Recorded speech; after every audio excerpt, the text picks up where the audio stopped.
I think the fight needs to happen. Him and Jake Paul, Tommy and Jake will get the fight done. And if Tommy can't splatter Jake Paul, I'll retire him from boxing myself. It doesn't need to be about. If he can't beat Jake Paul, forget about boxing, because he's got ambitions of being a world champion. Never mind beating some YouTube guy.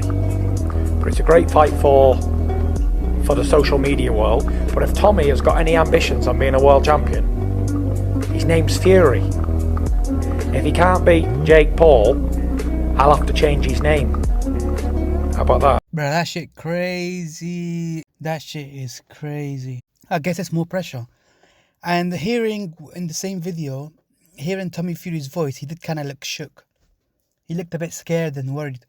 Like, Tommy Fury gives this attitude that he's this world beater and that he's just too good for Jake Paul. But bruv, you struggled. It wasn't even any sign or even close of you trying to knock out that other little midget, Anthony Taylor. Like, it wasn't even close. And apparently Logan Paul and Jake Paul just beat the shit out of that guy. They're probably chatting shit. They're probably over-exaggerating a bit, because why would you have a guy where you just beat up as a sparring partner? Usually, if you know boxing, you get sparring partners who test you, who make you better.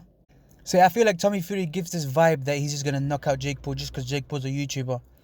But bruv, you're a reality TV guy. You're just Tyson Fury's brother.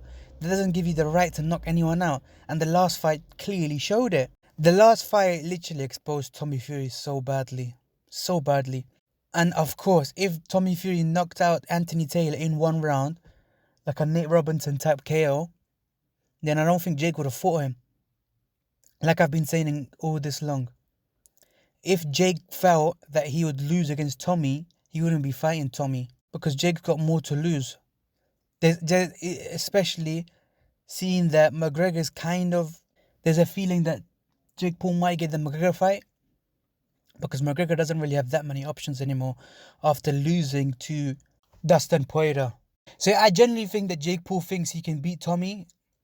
And also I believe Tommy thinks that he will beat Jake Paul. But I feel like his confidence must have gone down. Tommy Fury's confidence must have gone down after he didn't really even hurt Anthony Taylor. So he must be thinking, because Jake Paul's definitely better than Anthony Taylor.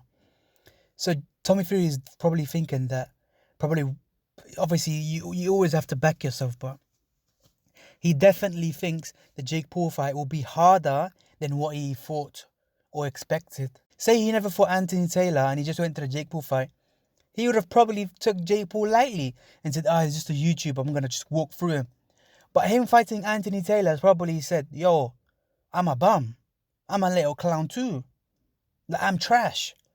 So obviously that fight kind of brought reality to Tommy Fury, and this time he'll probably train harder, or he should train harder.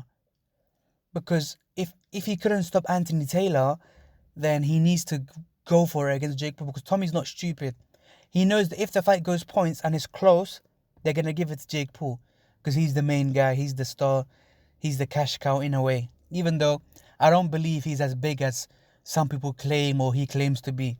Like, he did just below 500,000 in the Tyron Woodley fight buys. Gervonta Davis and Errol Spence, them lot do that anyway. And of course, they're elite level fighters. But I'm saying it because people keep talking about Jake Paul like he's this mega star. Yeah, he's a big name now, but he's not way bigger than Errol Spence and stuff. Like, he's not a huge name. It's like, I just don't get it, yeah. So yeah, Tyson Fury said that he'll make Tommy Fury retire and change his name if he loses to Jake Paul, which I find kind of hilarious. And it's, at the end of the day, it's good. But I also believe Tyson Fury knows Tommy in a way that he probably believes that Tommy isn't training hard enough. Or he was probably really disappointed with the Anthony Taylor performance. So he wants Tommy Fury to train hard so he can beat Jake Paul. Or he's just being real. He's like, bruh, if you lose to this YouTuber and you mess up my name, fuck you. Because they're half brothers anyway. So obviously Tyson Fury likes Tommy, but I don't think they're as close as Tyson is with his real brothers. the brothers that he grew up with. So yeah, comment down below your lot's thoughts on this. Like, subscribe, my bollocks, and peace.